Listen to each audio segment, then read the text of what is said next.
मैं चिदानंद घन ब्रज भूमि हूँ, मैं सच्चिदानंदमयी ब्रज भूमि हूँ। मैं पृथ्वी पर रहकर भी अप्राकृत हूँ। मैं अपने प्रियतम श्री कृष्ण की ही अंग स्वरूपा हूँ। वे मेरे अंगी हैं। जैसे मेरे प्रियतम सच्चिदानंदमय विग्रह हैं, उनका अंग होने से मैं भी सच्चिदानंदमयी ही हूँ। प्रकृति का कोई भी गुण मेरा स्पर्श नहीं कर सकता। मैं ब्रह्मा की सृष्टि के अंतर्गत नहीं हूँ। ये मेरे प्रभु की ही लीला का चमत्कार है, जो मैं अप्राकृत होने पर भी प्राकृत जैसी दिखाई देती हूँ। 4 प्रकार के प्रलयों में से किसी भी प्रकार का प्रलय मेरा स्पर्श नहीं कर सकता, क्योंकि मैं अविनाशी व चिन्मयी हूँ। साधारण लोगों के लिए तो मैं ब्रह्मा की बनाई सृष्टि में पृथ्वी की ही समता लिए दिखाई देती हूँ। मुझ में प्रकृति के समस्त गुण दिखाई देते हैं, लेकिन जो मेरे प्रियतम के रंग में रंग चुके हैं, अपने प्रियतम के संकेत से मैं उनको अपना गुणातीत अप्राकृत चिन्मय स्वरूप प्रकट दिखा देती हूँ। कृपा प्राप्त जीव ही मेरे पास आते हैं। जिन पर विशेष कृपा होती है, उनको मेरे प्रियतम मेरा वास दे देते हैं। जिन पर अति विशेष कृपा करते हैं, उनको ये मरण पर्यंत वास देकर अंत में मेरा साक्षात्कार करा देते हैं और सदा के लिए नित्य लीला में सम्मिलित करके कृतार्थ कर देते हैं। मेरे प्रियतम ने मेरा रूप स्वरूप इतना अधिक सुंदर, सुहावना व लुभावना बना रखा है कि ये स्वयं ही मुझे देख देख कर सदा लुभाए रहते हैं। मेरे श्री प्रिया प्रियतम श्री युगल किशोर अपने निज परिकरों के साथ नित्य ही मुझ में विहार करते रहते हैं। कहाँ तक कहूँ, ये मुझ में इतने आसक्त हैं कि मुझे छोड़कर एक कदम भी कहीं बाहर नहीं जाते। अपने निज स्वरूप से नित्य निरंतर मुझ में ही नित्य विहार करते रहते हैं। अनादिकाल से अनंत काल तक इनकी प्रेम रसमयी लीला निरंतर चलती रहती है। यदि इनको मुझसे बाहर कहीं जाना पड़े तो भी ये मुझे नहीं छोड़ते। बाहर जाने के लिए दूसरा रूप धारण कर लेते हैं, अपने एक रूप से मेरे पास ही रहते हैं। कई बार तो मेरी भूमि से बाहर प्रेमी भक्तों के पास मुझको अपने साथ ही प्रकट कर प्रेमी भक्तों को दर्शन देते हैं। मेरे एक रज कण को पाने के लिए ब्रह्मा जैसे ईश्वर कोटि के देवता तप व प्रार्थना द्वारा मेरे प्रियतम को रिझाते हैं। मेरे रजकणों को अपने शीश पर चढ़ाने के लिए लालायित रहते हैं। ब्रह्मा, शिव और विष्णु मेरा वास करने के लिए पर्वत रूप धारण करते हैं। ब्रह्मा बरसाना में ब्रह्मांचल पर्वत के रूप में, शिव नंदगांव में नंदेश्वर पर्वत व नारायण विलासगढ़ बरसाना में नारायण पर्वत के रूप में मुझ में निवास करते हैं। कहाँ तक कहूँ, मेरे प्रियतम स्वयं श्री कृष्ण भी गोवर्धन पर्वत के रूप में सदा हृदय में विराजते हैं। मेरे प्रियतम के सदा पास रहने वाले इनके सखा उद्धव जी भी मेरे रजकणों को पाने के लिए लता पता बनकर मेरी देह रूपा ब्रजभूमि का वास करना चाहते हैं। जानते हो मेरी इतनी अधिक महिमा क्यों है? क्योंकि मुझे श्री सर्वेश्वर प्रभु की प्रियतमा सर्वेश्वरी श्री राधा रानी की नित्य सानिध्य जो प्राप्त है, मुझ पर एकमात्र इन्हीं का अधिकार है। ये यहाँ की महारानी है, मैं केवल इन्हीं की हूँ। इनके श्री चरण नित्य निरंतर मुझे प्राप्त है। मेरा प्रत्येक रजकण श्री राधा किशोरी के युगल चरणों से सुसंस्कृत है, चरण चिन्हों से समलंकृत है। 84 कोस की मेरी इस भूमि की ये ही स्वामिनी है, अधिष्ठात्री है। महाप्रलय के समय पृथ्वी देवी को भगवान वराह पूछते हैं, देवी बताओ मैं तुम्हें कहाँ पर स्थापित करूं? तब वराह भगवान से मेरी महिमा सुनकर पृथ्वी ने कहा, हे प्रभु, यदि आपकी कृपा हो जाए तो इस ब्रज भूमि से सटाकर इसके चारों ओर मुझे स्थापित कर दीजिए। पृथ्वी की इच्छा पूर्ण हुई, तब ये पृथ्वी के साधारण लोग भी मेरे पास आने लगे।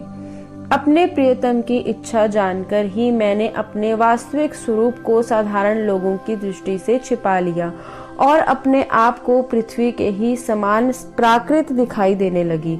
भले ही मैं साधारण प्राकृत दिखाई देती हूँ, फिर भी जो कोई जीव मेरे पास आता है उसको मैं अपना प्रभाव कुछ न कुछ तो दिखाती ही हूँ। उसके मन में भाव भक्ति उसके अधिकार अनुसार न्यूनाधिक देती हूँ। उसके हृदय में शांति व प्रेम का संचार करती हूँ, क्योंकि मेरे पास वही आ सकता है जिस पर मेरे श्री प्रिया प्रियतम कृपा करते हैं। मुझे मेरे श्री प्रिया प्रियतम ने योग्यता प्रदान कर रखी है कि जिसकी जैसी भावना होती है मैं वैसे ही प्रभाव वाली उसको दृष्टिगोचर होती हूँ। जब कोई भी जीव जंतु या वस्तु का पृथ्वी लोक से 84 कोस की मेरी इस देह स्वरूप भूमि की सीमा में प्रवेश होता है तो वह जीव जंतु व वस्तु भौतिक नहीं रह जाती, उसको भी दिव्यता व चिन्मयता प्राप्त हो जाती है। ये बात अलग है कि किसी को इसकी अनुभूति नहीं हो पाती। कृपा प्राप्त कोई विरला ही इसका अनुभव कर पाता है। जब वह मेरी इस भूमि से लौटकर 84 कोस की सीमा पार कर बाहर जाता है तो फिर वह साधारण प्राकृत ही हो जाता है। इसलिए जो मेरी इस अप्राकृत भूमि में देह त्यागता है वह विशेष कृपा प्राप्त कर मेरा वास्तविक स्वरूप प्राप्त कर लेता है। पृथ्वी के जितने भी तीर्थ हैं वे सभी मुझ में ही निवास करके कृत्यता का अनुभव करते हैं। प्रयाग भले ही समस्त तीर्थों का राजा है, वह भी मेरे श्री प्रिया प्रियतम की आज्ञा लेकर त्रिवेणी कूप के रूप में बरसाने के ऊंचा गांव में निवास करता है। 84 कोस के भीतर समस्त तीर्थ प्रकट निवास करते हैं, इसलिए 84 कोस की परिक्रमा यात्रा करने से समस्त तीर्थों की यात्रा भी हो जाती है। बिना श्री राधा रानी की कृपा के यहाँ कोई भी नहीं आ सकता। एक बात और है, वे ये कि जब कृपा बुलाती है तो सदा के लिए ही बुलाती है। इसलिए जब कोई मेरी इस भूमि में आता है तो उसके साथ ही उसका जीवन भर का दाना पानी भी आ जाता है। यह बात अलग है कि वह अपनी इच्छा से कृपा ठुकरा कर वापस लौट जाता है, क्योंकि कृपा किसी के साथ खींचातानी नहीं करती। कृपा शक्ति जीव की प्रबल इच्छा के साथ छेड़छाड़ नहीं करती। यदि कोई मेरा वास करना चाहता है तो कृपा शक्ति उसको मेरा वास दे देती है। कोई कृपा प्राप्त जीव मेरा वास कर ले तो वह बिना कुछ साधन किए केवल मेरे वास के प्रभाव से ही युगल प्रेम प्राप्त कर सकता है, यदि वह कोई अपराध ना करे तो।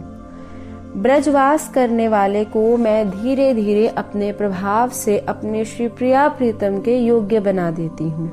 यदि कोई जीव मेरे वास का पूर्ण लाभ लेना चाहे तो वह नित्य प्रति मेरे प्रभाव को जानने व मानने वाले संतों का संग करे। वह किसी भी ब्रजवासी के प्रति अपराध न करे, क्योंकि यहाँ बसने वाला प्रत्येक जीव, चाहे वह महापापी ही क्यों न हो, सभी कृपा प्राप्त जीव हैं। स्वामिनी श्री राधा रानी की प्रजा हैं। उनका किया अपराध मेरे प्रभाव को प्रकट नहीं होने देगा। दूसरी बात जो बड़े ध्यान देने की है वह ये कि मैं अपने अप्राकृत चिन्मय स्वरूप को छिपाकर जनसाधारण के लिए अपने आप को प्राकृत पृथ्वी जैसी प्रकट करके रखती हूँ। इसी से मैं अपने को अनाधिकारियों से छिपाए रहती हूँ।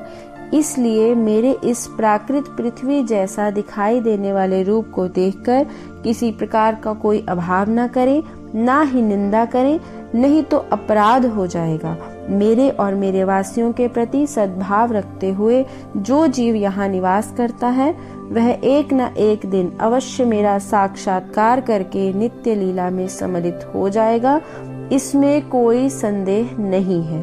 वृंदावन अटकन ही अटकन, जित देखूं उत ही मन अटके, रही तनिक नहीं मन की खटकन, चटक रंग फूली फुलवारी, ललित कलप लतिका तरु लटकन, कनिक मणि धरणी मणि विजड़ित, कुसुम बिछावन की अति चटकन, रुनक झुनक पिए प्यारी डोलन, हाव भाव नर्तन भ्रू मटकन, नव निकुंज रस रास माधुरी, विवि छवि लखी सखियन की गटकन, चमचमात मणिकुंज महल अति, रवि कबहू शशि किरण की छिटकन, करुणदास वृंदावन शोभा, देख मिटी या मन की भटकन।